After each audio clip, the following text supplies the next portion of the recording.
Hello, folks. This is Rishikesh, a solo traveler who is a freak of cafes, art, poetry, and everything. Well, I always travel solo and just go for some normal cafes, sit alone, and just try to talk to owners of the place and get to have some stories from it if they have anything. Well, here in Bangalore, we have an amazing cafe called Saanchi Cafe, where the owners is really interesting people and they have traveled a lot. They have traveled a lot. Let me introduce to them about their stories and everything.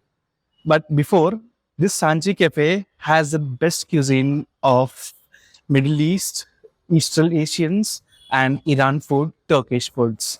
Why don't you come and have a bite of this amazing cuisine, and then they will take you to the owners to have their beautiful stories about the travel and how this cafe started.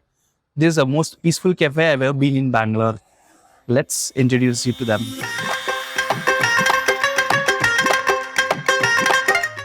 Hello, Parvati. Hi, Rishikesh. How are you? I'm doing good. How are you? Good, thank you. So, how do you feel being a Bangalore localite, opening a cafe in Bangalore, and having a different cuisines apart from the world? How do you feel? I'm an extremely proud Bangalorean and Kannadiga. My roots are deeply here in the city and in the state. So, Bangalore is home. Yes. So, this is where the heart is. And as far as opening a cafe goes, it's been an absolute joy and a pleasure. And what's been nothing could have made me more happier than to have a cafe serving Central Asian food and being associated with Chef Kyomars, who comes from Tehran. And because Central Asia is something I really love, and I've been there many times. So it was a kind of a double joy to be able to have a cafe in Bangalore and have Central Asian food with Kyomars being the complete support and the person behind it. Nice. Yeah. So, you mentioned that you have been to Central Asia places. Yeah. So, were you solo traveling over there, or? I ran a boutique travel company Okay. for 10 years. Okay. And we did a lot of trips to countries where you needed help, where just internet was not enough. So Central Asia was an area I did solo traveling. I did traveling with friends, with family also into Central Asia. I've seen a lot of Central Asia and I just absolutely love it. Love it. I'd go back in a heartbeat. Nice. So, which all countries have you traveled solo, and how was it in back those days? Because now you can see a lot of travelers are traveling solo in India now, but back in old days it was really tough. Yeah, it wasn't very long ago, probably early 2000s. Okay. So very comfortable. But my first trip to Uzbekistan was, it'll stay in my mind forever because in those days, in like 2005, 6, 7, there were very, very few Indian travelers in Uzbekistan. So, you just got stopped everywhere. People wanted to take pictures with you. And people would say, can you please, when you go home, tell Salman Khan we love him, as if he was my neighbor. Okay. I almost thought I'd write to him or email him and tell him, how many people asked about him, Katrina Kaif, Hrithik Roshan. So they almost thought we were neighbors. Okay. There was so much love and respect. I don't think I felt respected as an Indian anywhere in the world other than in Central Asia. Nice. So, how did you feel, being an Indian and traveling to a different country? How did you feel that, people are recognizing you in this way? Like I said, Central Asia, Burma, they know Indians. There's a lot of respect and love, particularly in Central Asia. And you feel good. You feel very good about it. Because in many other countries, you're just another tourist. You go to the West, they're used to seeing us. In that part of the world, 10, 15 years, 20 years ago, they were not used to seeing us. But they heard a lot of us because they also grow up on a staple of Hindi movies. Okay. So Hindi cinema is huge. Hindi serials are huge. And everything's translated into their local languages and shown. So it's just amazing to be Indian there. Nice. Yeah, it's a great feeling. And it's a very, very safe part of the world to travel, Okay. even 20 years ago. Wow. So as a woman traveling alone, I did things which I don't even do in Bangalore. like? Like at some 9:30, I'd get into a cab Okay. and go like several miles across Bukhara because there was some happening place and there was a dervish dance or something and dinner. So I would just get in and go, and then it struck me 15 minutes into the ride that I'm in the backseat of this car with this young man driving whom I don't know at all. But I didn't even think about it. It felt so safe, and it was safe. Wow. Yeah. That's nice. Those are countries with almost no crime. Oh, Yeah. okay. So, which is the one best memory you have traveling solo over there, and what is that? How is the story it is? One best memory you have? I have many good memories. Yeah. One of them was in the city of Khiva Okay. in Uzbekistan, Okay. where I'd gone to dinner Okay. with my guide and a couple of people. And there was it was a little balcony we were having, the little table. It was not a big restaurant. It was a home dining. Okay. So we were sitting there and I heard a lot of commotion and noise saying Hindu, Hindu. Hindu means Indian. Okay. They refer to us as Hindu. Okay. So a lot of noise, and then there was this big stomp on the staircase, and this man came up, very good looking. They're all good looking, okay, across the board. Okay. They're men and women. Okay. So this man comes up and he bows down to me and he says, "Hi, I'm Raj Kapoor." Wow. And I mean, I'll never forget that moment when he sat and had dinner with us and asked about Hema Malini and whether her hair was really that long. Wow. Okay. And whether Zinat Aman was really that hot. Okay. So, it was beautiful. Nice. Yeah. So you bringing Central Asian food to Bangalore, Yeah. the heart of the place where you have opened the Saanchi Cafe. Yeah. So what all food do you serve in this cafe? I would say, I would probably leave this question for Kumars to answer. Okay. Because he'll give you the right names and all of that. Got it. We basically serve food from the Silk Road, the Western Silk Road, Okay. which would be Afghanistan, Iran, Iraq, Syria, Uzbekistan, Turkmenistan, all the way up to Turkey. Okay. Right? So you were talking about the Silk Road. Can Yeah. you give us a brief about the Silk Road and why did you travel this exactly? Okay. If you even Google Silk Road, it was one of the oldest trading routes in the world. Okay. It's over 2,500 years old, where people came in caravans to India. And it went on from what used to be called, what is today's Istanbul. And it was called Constantinople in those days. Istanbul's other English name was Constantinople. Okay. From there, the Silk Road stretches across all of Central Asia, India, goes into China, and it stops in a city of Nara in Japan. So that is the entire Silk Road. Okay. Okay, it goes like this, it goes to the other end. Okay. So I have traversed this Central Asian part of the Silk Road. Okay. And it's very important because especially what you see in North India, a lot of our language, cultural links, links of art, trade, so many things have come from there. Oh, wow. And when you go there, you see a lot of India there.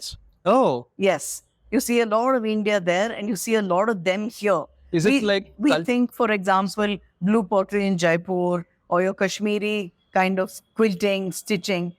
We think it's originally here. No, it came from there. Okay. Even your samosa came from there. Okay. They call it samsa. Samsa.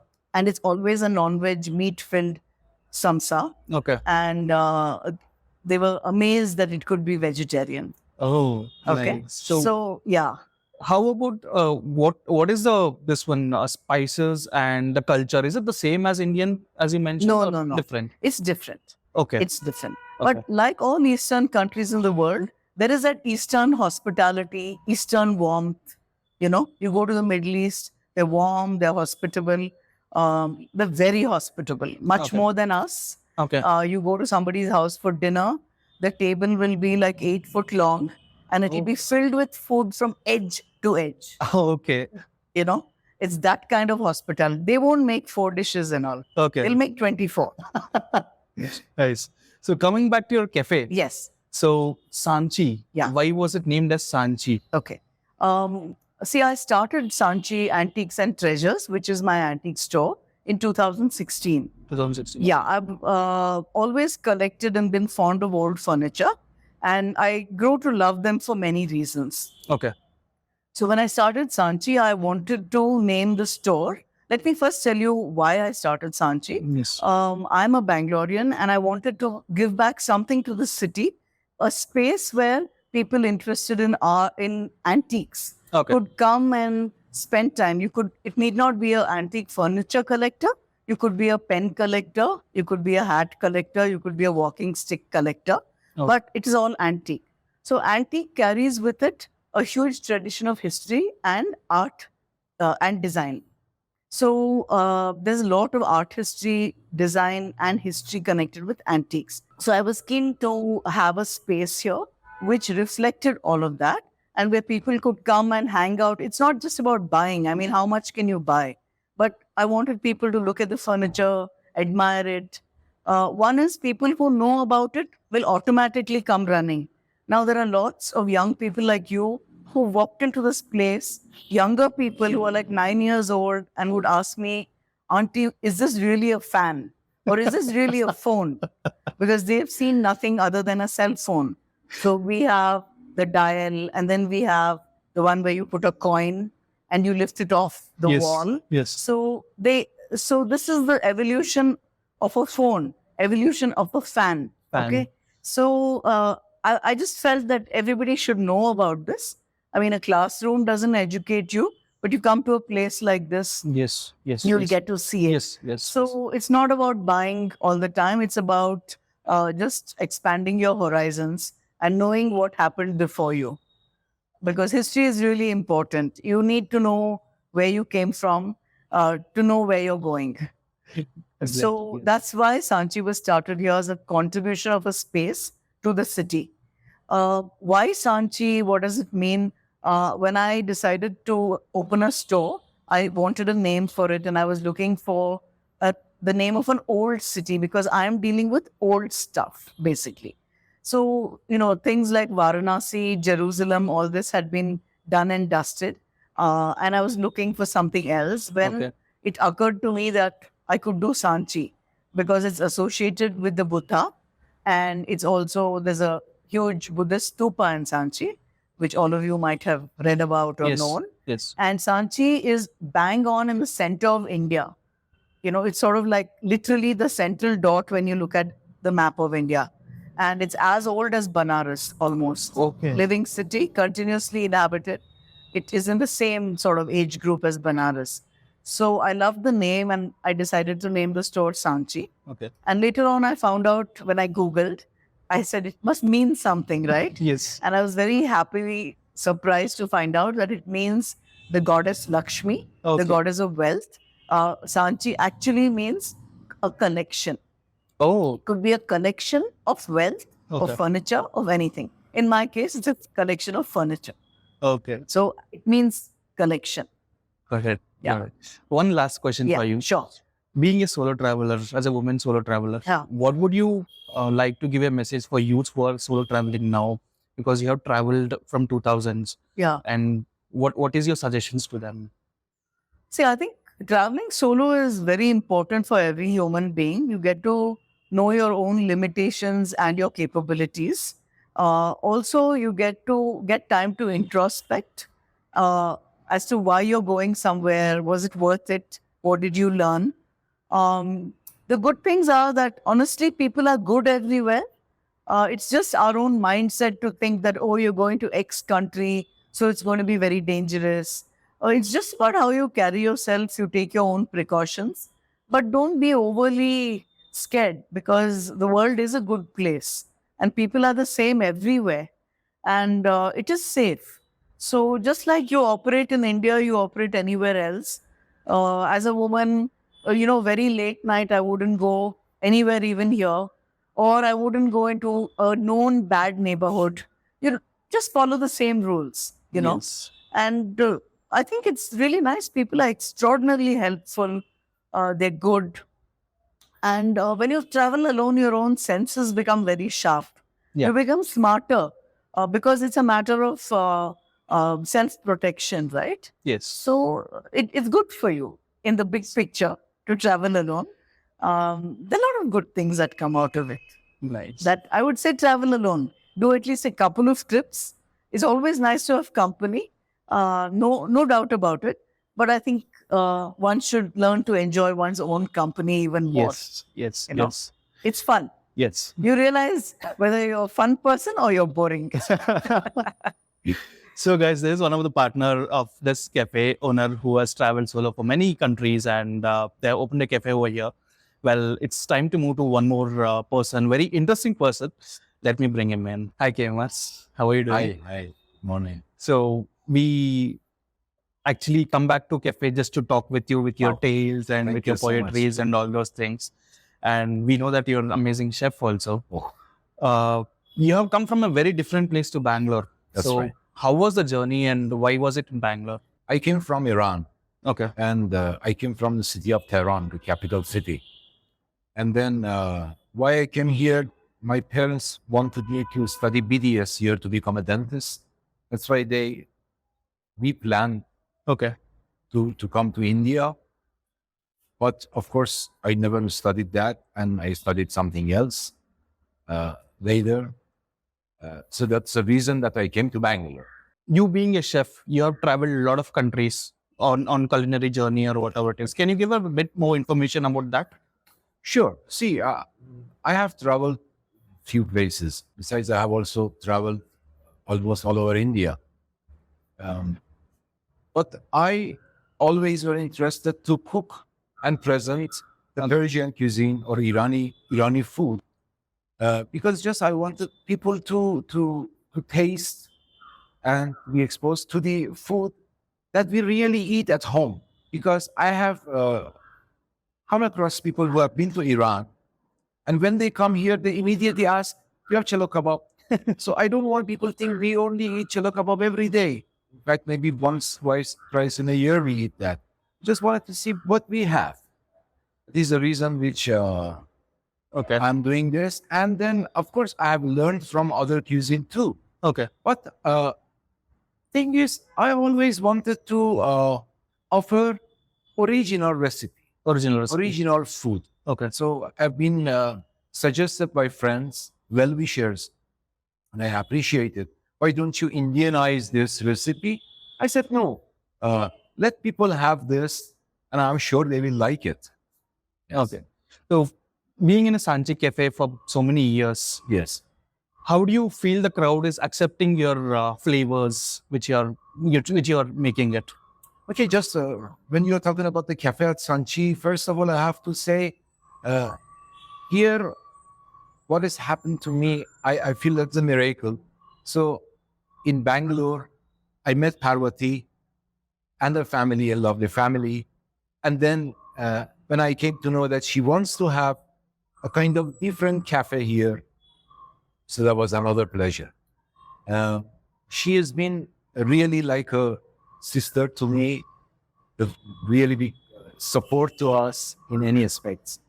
And as you said, how see, starting this, in fact, was a big challenge because when you are starting a cuisine and you are giving a menu with totally Iranian food or food from Central Asia or food has got some footsteps from Uzbekistan, Tajikistan, Afghanistan, Iran, and Turkey, it is a big challenge.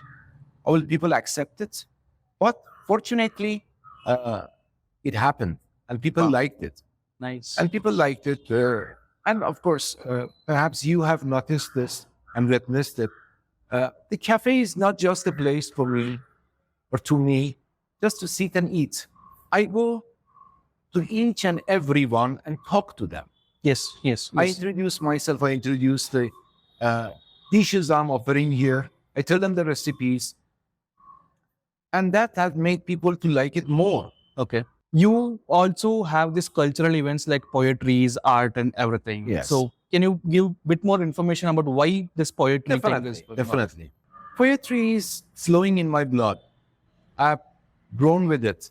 Now I'm 56 years old and I have started reading poetry as soon as I could read till now. And some particular poets that you know, like Mulana Jalaluddin Balkhi, also known as Rumi, and Shams of Tabriz, and Hafiz of Shiraz. These are classic poets, classical poets. And then classic poets and Sadi of Shiraz. So I came with all this here. Okay. And this wasn't me. And even the cafe, when I opened it, then I said, oh, I'm going the way I am doing it. I'm going to be involved in everything. And I have no time to attend, to participate, or even to go and be an audience in any events, any arts events, in literature events. Then I said, oh, I can make it here. I can make it happen here. I can have it here. And of course, I knew this going to be a little difficult at the beginning, but with the ambiance and the speed we have in this cafe, I thought it is the right choice. Right. And I have to do it. So then I started doing this here. Of course, the beginning was difficult. First of all, gathering people.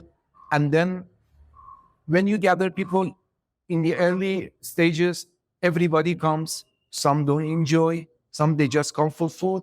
But some come for the poems and food. Because I say in Café at Saanchi, you are tasting a glass of poetry. Okay. You are having a spoon of literature. Okay. That is very important. And you know, like most of people, literature has played a key role in our world, in human communities. Yes. Yes. So how are Bangalore people accepting your poetries and Sufis which you do over here? Yes. How is the response from the Bangalore The people? response so far has been good.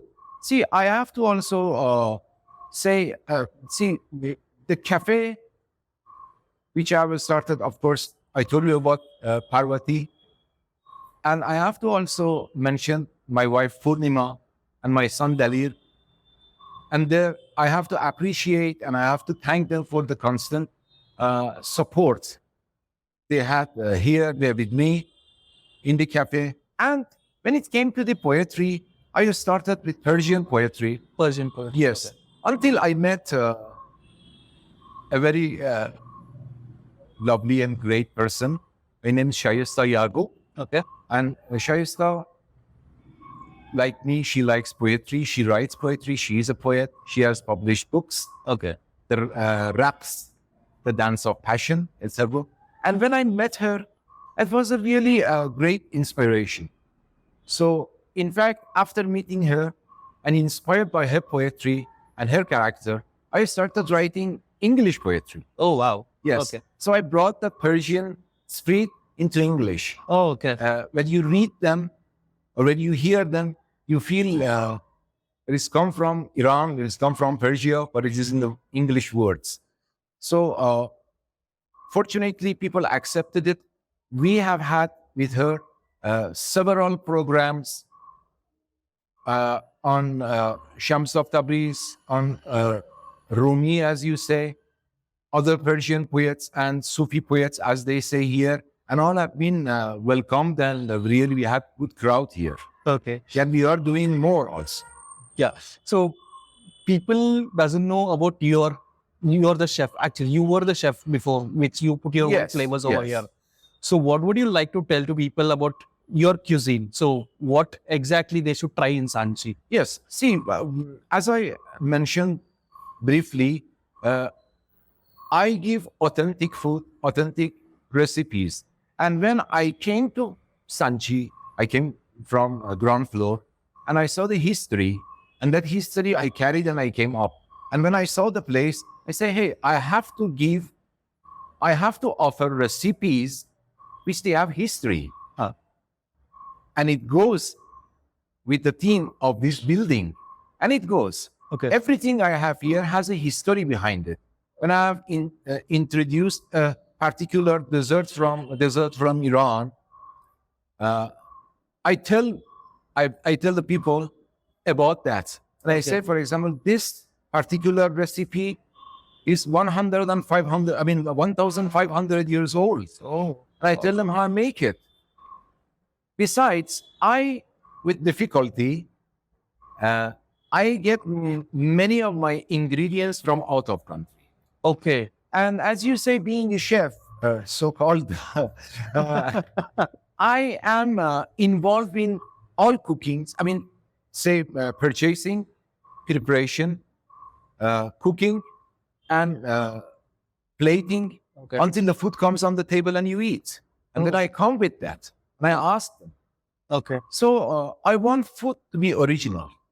As how we eat, exactly how we eat at home, you know. And I make it exactly how we used to, we make it. Mainly, my inspiration in cooking is my grandmother, but of course, I have done a lot of courses in cooking. Of course, continental food, Italian food, and Persian food, but I'm cooking Persian food here and food from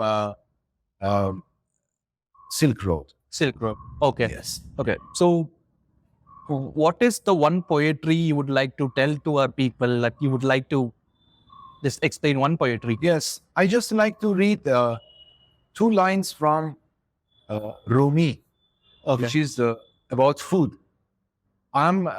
What I recite to you, it is from his original textbook, and I'm translating it.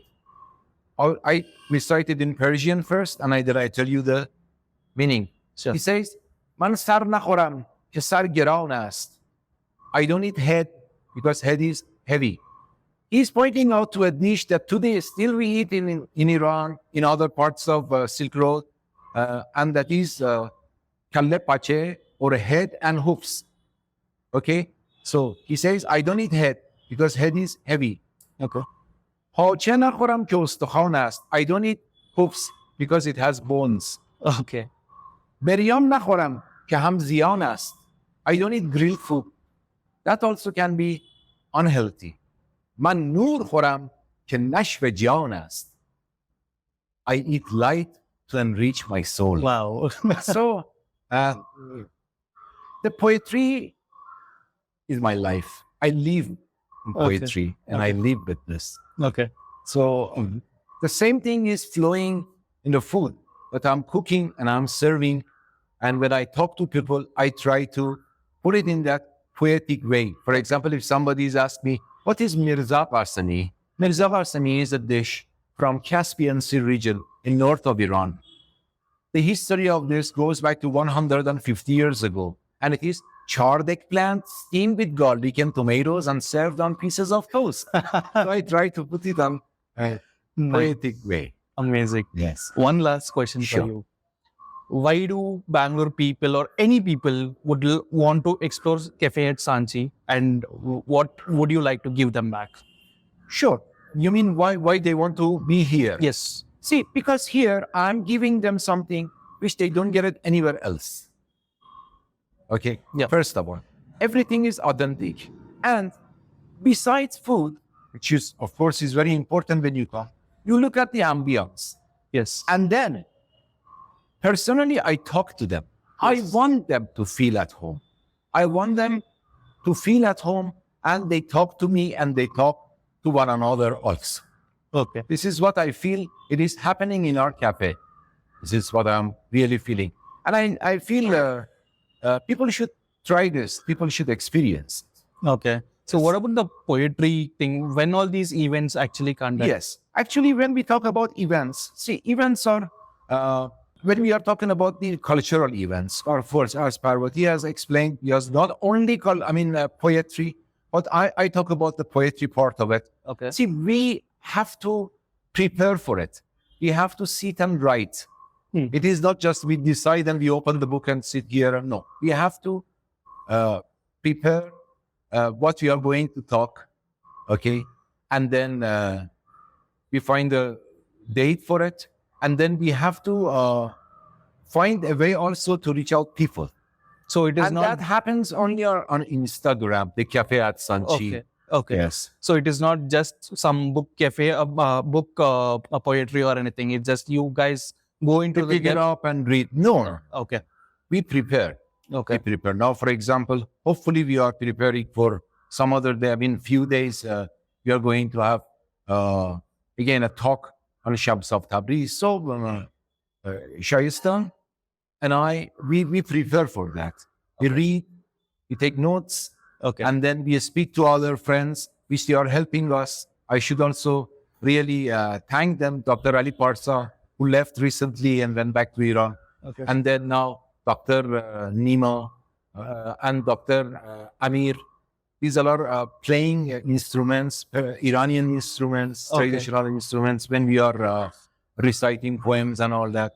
So we have to, everything has to be matched. Matched. Yes. Yes.